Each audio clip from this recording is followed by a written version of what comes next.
ভোর সকালে আজকের আমি আমার হেলিকপ্টারটাকে নিয়ে বেরিয়ে পড়লাম মার্কেটে যাওয়ার জন্য। তো এখন আমি চলে আসলাম ফেরিঘাটে এসে আমার হেলিকপ্টারটাকে ল্যান্ড করে নিলাম। আর ওই যে ফেরিঘাটে যে খিয়াবোটটা ধরে আছে ওটা যাবে গদখালির পারে, আর আমি যাব গোসবার পারে। আর গোসবার পারে যে খিয়াবোটটা যাবে সেই খিয়াবোটটা ওই যে আসতে দেখতে পাচ্ছ। তো তারপর আমি খিয়াবোটে উঠে পড়লাম, উঠে এখন আমি চলে আসলাম গোসবা মার্কেটে। তো গোসবা মার্কেটে এসে দেখি কি তেমন তেমন সবজি নেই। তো তারপর আমি ভাবলাম যে বাসন্তীতে যাওয়া যাক। তো তারপর আবার আমি চলে আসলাম ফেরিঘাটে এসে আবার খিয়াবোটে উঠে পড়লাম। আর এই যে খিয়াবোটটা যে ঘাটে ধরছে দেখতে পাচ্ছ, এটা হলো আমাদের চণ্ডীপুরের পার। আর আমি যাব যেহেতু গদখালির পারে, তো আমি এখানে নামবো না।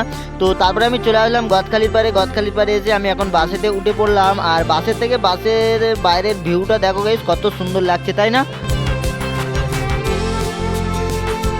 A few moments later. তো এখন আমি এসে বাসন্তী থেকে কিছু সবজি কিনে নিলাম, নিয়ে এখন মালটা বোটে তুলে নিলাম। নিয়ে এখন আমি কিছু সময় ওয়েট করছিলাম, কারণ বোটটা কখন ছাড়বে। তো তারপর কিছু সময় পরে আমাদের বোট ছেড়ে দেয়, দিয়ে আবার যাওয়া হয় ওপারে সোনাখালির পারে। তো সোনাখালির পারে থেকে কিছু মাল উঠবে। তো এখন মুটেরা মানে মালগুলো তুলে দিচ্ছে। আর এগুলো ছিল একটা মন্দিরের মানে ডাইস। তো তারপর আমাদের মালগুলো তুলে নেওয়ার পরে আবার বোট ছেড়ে দেয়। তো এখন আমরা যাচ্ছি বাড়িতে। আর বাড়িতে যাচ্ছি, আর ওদিকে দেখো গাইস দূর আকাশে কেমন একটা মেঘ ধরেছি। তারপর কিছু সময় পরে আবার বর্ষা নেমে গেল।